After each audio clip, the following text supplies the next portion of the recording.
All, ಎಲ್ಲರೂ ಹೇಗಿದ್ದೀರಾ? ನಾನು ಸೂಪರ್ ಆಗಿದ್ದೇನೆ. Welcome back to my channel. And ಇವತ್ತು ಬಂದು ನಾನು ನನ್ನ ಏರ್ ಫ್ರೈಯರ್ ಬಗ್ಗೆ ಮಾತಾಡ್ತಾ ಇದ್ದೇನೆ. ಆ್ಯಂಡ್ ಇದರಲ್ಲಿ ಕೆಲವು ರೆಸಿಪೀಸ್ನ ಟ್ರೈ ಮಾಡಿದ್ದೇನೆ. ಆ್ಯಂಡ್ ಯಾವ ಥರ ಉಪಯೋಗಿಸೋದು ಅಂತ ನಾನು ಟ್ರೈ ಮಾಡೋ ರೆಸಿಪೀಸ್ಗೆ ಯಾವ ಥರ ನಾನು ಉಪಯೋಗಿಸ್ತೇನೆ ಅನ್ನೋದನ್ನ ತೋರಿಸ್ಕೊಡ್ತೇನೆ. ಇದು ರೀಸೆಂಟಾಗಿ ತಗೊಂಡಿದ್ದು ಬಂದು ಫಿಲಿಪ್ಸ್ದು ರಿವ್ಯೂನ ತಿಳಿಸ್ಕೊಡ್ತೇನೆ. Please to subscribe to my channel.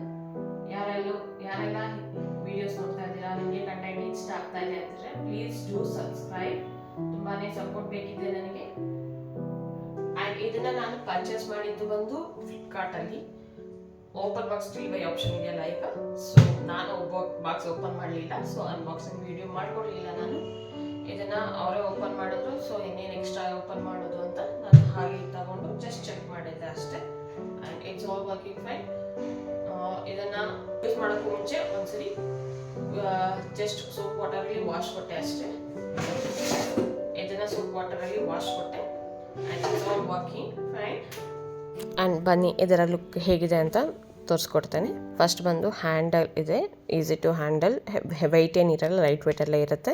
And ಇಲ್ಲಿ ಬಂದು ಫಸ್ಟ್ ಬಂದು ಹೀಟ್ ಟೆಂಪರೇಚರ್ ಸೆಟ್ಟಿಂಗ್ಸ್ ಇದೆ ಸೆಲ್ಸಿಯಸ್ ಅಲ್ಲಿ. ಆಲ್ಮೋಸ್ಟ್ ನಾನು 200 180 160 ಎಲ್ಲ ಮಾಡ್ಕೊತಾ ಇರ್ತೇನೆ. ತುಂಬಾ ಸ್ಲೋ ಹೋಗ್ಬೇಕಿದೆ ಅಂದ್ರೆ ಮಾತ್ರನೇ I go less than 140. And ಇದು ಬಂದು ಟೈಮ್ಗೆ ಅಂತ ಇವ್ರು ರೊಟೇಟರ್ ಕೊಟ್ಟಿದ್ದಾರೆ. ಆ್ಯಂಡ್ ಅದು 0ಗೆ ಬಂದಾಗ ಟಂಗ್ ಅಂತ ಒಂದು ಸೌಂಡ್ ಬರುತ್ತೆ, ಟಕ್ ಅಂತ. ಆ ಸೌಂಡು ತುಂಬ ಚೆನ್ನಾಗಿದೆ, ನನಗೆ ಇಷ್ಟ ಆಯಿತು.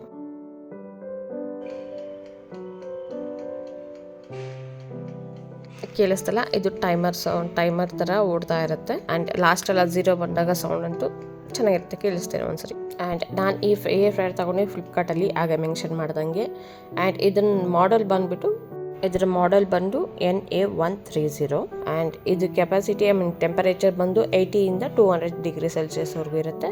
ಇಲ್ಲಿ ಡಿಸ್ಪ್ಲೇಯಲ್ಲಿ ನೋಡ್ತಾ ಇರೋ ಹಾಗೆ ಯಾವ ಡಿಶಸ್ಗೆ ಯಾವ ಥರ ಟೆಂಪರೇಚರ್ ಇಟ್ಕೋಬೇಕು ಅಂತ ಅವರು ಮೆನ್ಷನ್ ಮಾಡಿದ್ದಾರೆ ವಿತ್ ಮಿನಿಟ್ಸ್. ನಾನು ಇದನ್ನ ಇಲ್ಲಿವರೆಗೂ ಉಪಯೋಗಿಸಿರೋದು ಬಂದು ಜಸ್ಟ್ ಫ್ರೈಸ್ಗೆ ಅಷ್ಟೇ, ಇನ್ನು ಬೇಕಿಂಗ್ ಏನು ಸ್ಟಾರ್ಟ್ ಮಾಡಿಲ್ಲ.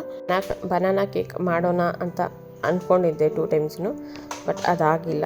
ಆ್ಯಸ್ ಪರ್ ಟೈಮ್ ಸಿಕ್ಕಿಲ್ಲ ನನಗೆ ಮೋಸ್ಟು, ಅದಕ್ಕೆ ಅದನ್ನು ಸದ್ಯಕ್ಕೆ ಹೋಲ್ಡಲ್ಲಿ ಇಟ್ಟಿದ್ದೇನೆ. ಬಟ್ ವಿತಿನ್ ಈ ಮಂತ್ ಒಳಗಡೆ ಮಾಡ್ತೇನೆ ಅಂದ್ಕೊಂಡಿದ್ದೇನೆ. ಆ್ಯಂಡ್ ಇಲ್ಲಿ ಬಂದು ಇದನ್ನ ವೈರ್ನ ಹೋಲ್ಡ್ ಮಾಡೋದಕ್ಕೆ ಅವರೇ ಹುಕ್ ಥರ ಕೊಟ್ಟಿದ್ದಾರೆ, ಹೋಲ್ಡ್ ಮಾಡೋದಕ್ಕೆ ಅಂತಾನೆ. ಸೊ ಎಕ್ಸ್ಟ್ರಾ ವೈರ್ ಏನಿದ್ರೇನು ಅದಕ್ಕೆ ಸುತ್ತಿ ಇಟ್ಕೋಬಹುದು. ಆ್ಯಂಡ್ ಇದರಲ್ಲಿ ನೀವು ವಿತೌಟ್ ಆಯಿಲ್ ಫ್ರೈ ಮಾಡ್ಕೋಬಹುದು. ನಾನು ಮೋಸ್ಟ್ ಹಂಗೆ ಪ್ರಿಫರ್ ಮಾಡ್ತೇನೆ. ಏನೇ ಮಾಡಿದ್ರೂ ಆಲ್ಮೋಸ್ಟ್ ಆಯಿಲ್ ಅವಾಯ್ಡ್ ಮಾಡ್ತೇನೆ. ತುಂಬ ಡ್ರೈ ಆಗ್ತಾ ಇದೆ ಅಂದರೆ ಮಾತ್ರ ಏನೋ ಒಂದು ಸ್ವಲ್ಪ ಸ್ಪ್ರಿಂಕಲ್ ಮಾಡ್ಕೊತೇನೆ ಆಯಿಲ್ನ. And it's totally up to you, ನಿಮ್ಮ ಪ್ರಿಫರ್ ಮಾಡ್ತಿರೋ ಹಾಗೆ ಆಯಿಲ್ನ ಹಾಕೋಬೋದು. ಬಟ್ ನಾನು ಆಲ್ಮೋಸ್ಟ್ ಅವಾಯ್ಡ್ ಮಾಡಲಿಕ್ಕೆ ಟ್ರೈ ಮಾಡ್ತೇನೆ. ಅಫ್ಕೋರ್ಸ್ ಪರ್ಸನಲ್ ಚಾಯ್ಸಸ್ ಎಲ್ಲ. ಓಕೆ, ಇದಿಷ್ಟು ಪ್ರಾಡಕ್ಟ್ ಹೇಗಿದೆ ಅಂತ ತೋರಿಸಿದ್ದೀನಿ. ಈಗ ಬಂದು ನಾನು ಏನೆಲ್ಲ ರೆಸಿಪೀಸ್ನ ಟ್ರೈ ಮಾಡ್ತೀನಿ ಅನ್ನೋದನ್ನು ತೋರಿಸ್ಕೊಡ್ತೇನೆ. ಆ್ಯಂಡ್ ಇದು ಬಂದು ಹೋಮ್ ಆ್ಯಪ್ ಅಂತ ಇದೆ, ಅದನ್ನು ಇನ್ಸ್ಟಾಲ್ ಮಾಡಿದ್ದೀನಿ. ಹೇಗಿದೆ ಅಂತ ಅದನ್ನು ತೋರಿಸ್ಕೊಡ್ತೇನೆ ನೆಕ್ಸ್ಟ್ ಯಾವುದನ್ನು ಶಾರ್ಟ್ಸಲ್ಲಿ. ಏನೆಲ್ಲ ರೆಸಿಪೀಸ್ನ ಮಾಡಿದ್ದೀನಿ ಅಂತ ತೋರಿಸ್ಕೊಡ್ತೇನೆ. ಎಸ್, ಫಸ್ಟ್ ಬಂದು ಈ ಪಾಪಡ್ಸು ನಾವು ಆಯಿಲೇ ಮಾಡಿದ್ದು ಅಕ್ಕಿ ಪಾಪಡು ಮತ್ತು ಇದು ಪೆಪ್ಪರ್ದು ಚೆನ್ನಾಗಿ ಬಂದಿತ್ತು. ಅಕ್ಕಿದು ಚೆನ್ನಾಗಿತ್ತು, ಕರಮ್ ಅಂತ. ಪೆಪ್ಪರ್ದು ಏನಂದರೆ ಒಂದು ಸ್ವಲ್ಪ ಅದಕ್ಕೆ ಇನ್ನೂ ಜಸ್ಟ್ ಸಪ್ರೇಟಾಗಿ ಇಡಬೇಕಾಗಿತ್ತೇನೋ ಅನಿಸ್ತು. ಜಸ್ಟ್ ಓನ್ಲಿ ಒಂದು ಮಾತ್ರ ಇಡಬೇಕಾಗಿತ್ತೇನೋ ಅಂತ. ಆ್ಯಂಡ್ ಏರ್ ಫ್ರೈ ಬಂದಮೇಲಿಂದ ಅಂತೂ ನನ್ನ ಫ್ರೈಸ್ ಈ ಥರ ಪಾಪಡ್ ಜೊತೆ, ನನಗೆ ರೈಸ್ ಸಾಂಬಾರ್ ಜೊತೆ ಪಾಪಡ್ ಅಂದರೆ ತುಂಬ ಇಷ್ಟ. ಸೊ ಅವಂತೂ ಕಾಮನ್ ಆಗೋಗಿದೆ, ಮೋಸ್ಟ್ ಫ್ರೀಕ್ವೆಂಟ್ಲಿ ಮಾಡ್ತಾನೆ ಇದ್ದೀನಿ. ಆ್ಯಂಡ್ ಇದರಲ್ಲಿ ಇನ್ನು ಯಾವುದನ್ನ ನಿಮಗೆ ಈ ಕಳ್ಳೆಪೂರಿ ಇಲ್ಲ ಯಾವುದನ್ನ ಒಂದು ಐಟಮ್ಸ್ ಎಲ್ಲ ಮೆತ್ತಗಾಗಿದೆ ಅಂದರೆ ಅದನ್ನು ಬಿಸಿ ಮಾಡಿಕೊಂಡ್ರೆ ಒಂದು ಸ್ವಲ್ಪ ಗಟ್ಟಿಯಾಗೋದಲ್ಲ, ಸೊ ಅದನ್ನು ಬೇಕಾದರೆ ನೀವು ಟ್ರೈ ಮಾಡ್ಬೋದು. ನಾನು ಆ ಥರ ಆ್ಯಕ್ಚುಲಿ ನಿಪ್ಪಟ್ಟು ಒಂದು ಸ್ವಲ್ಪ ಜಾಸ್ತಿ ದಿನ ಆಗಿತ್ತು ಅಂತ ಮೆತ್ತಗಾಗಿತ್ತು. ಅದನ್ನು ನಾನು ಒಂದು ಏರ್ ಫ್ರೈಯರಲ್ಲಿ ಫ್ರೈ ಮಾಡಿದೆ. And it was crispy, back to ಅದರ್ ಕ್ರಿಸ್ಪಿನೆಸ್ ಬಂದಿತ್ತು.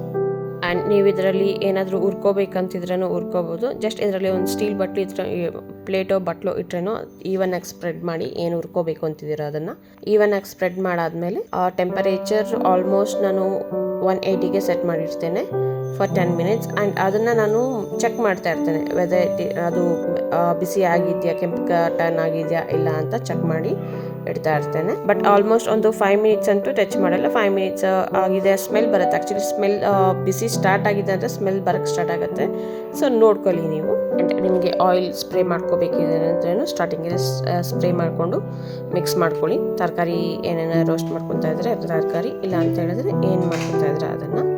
ಆ್ಯಂಡ್ ಕಲೆ ಬೀಜ ಅಂತೂ ಎಷ್ಟು ಈವನ್ ಆಗಿ ರೋಸ್ಟ್ ಆಗಿರುತ್ತೆ ಅಂದರೆ ನಾನು ನಿಂತ್ಕೊಂಡು ಹಿಂಗೆ ಕೈ ಆಡಿಸೋ ಕೆಲಸನೇ ಕಡಿಮೆ ಆಗೋಗಿರುತ್ತೆ.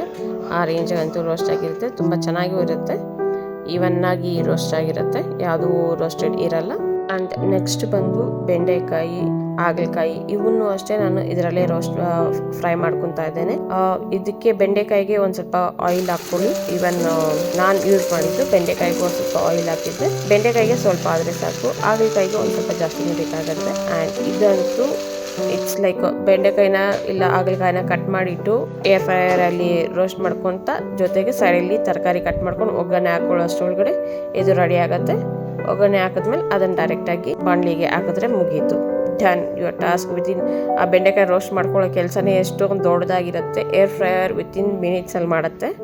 ಲೈಕ್ ಇದು ಬೆಂಡೆಕಾಯಿ ಬಾಣಲಿಯಲ್ಲಿ ಗೊಲ್ಸೋಂಗಿದ್ರೆ ಅದನ್ನು ಸ್ಪೂನಲ್ಲಿ ಕಲಿಸ್ಕೊಡ್ತಾ ಇರಬೇಕು. ಬಟ್ ಇಲ್ಲಿ ನಮಗೆ ಆ ಟೈಮ್ ಸೇವ್ ಆಗುತ್ತಲ್ಲ, ಸೊ ಆ ಟೈಮಿಂದ ನಾವು ತರಕಾರಿ ಹೆಚ್ಕೊಂಡು ನೆಕ್ಸ್ಟ್ ರೆಸಿಪಿನ ರೆಡಿ ಮಾಡ್ಕೊಬೋದು. ಆ್ಯಂಡ್ ಇಲ್ಲಿ ಬಂದು ನಾನು ಶಾವಿಗೆನ ರೋಸ್ಟ್ ಮಾಡ್ಕೊತಾ ಇದ್ದೇನೆ.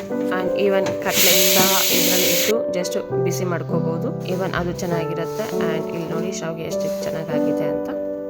ಇದಾಗಿರುತ್ತೆ ಈ ಸಣ್ಣ video. Please do like and subscribe my channel. ಯಾರೆಲ್ಲ ಇನ್ನೂ ಸಬ್ಸ್ಕ್ರೈಬ್ ಮಾಡಿಲ್ಲೋ ಅವರು ಪ್ಲೀಸ್ ಖಂಡಿತ ಸಬ್ಸ್ಕ್ರೈಬ್ ಮಾಡಿ. ನಿಮ್ಮ ಸಪೋರ್ಟ್ ನನಗೆ ಬೇಕಿದೆ. Thank you. Catch in next video.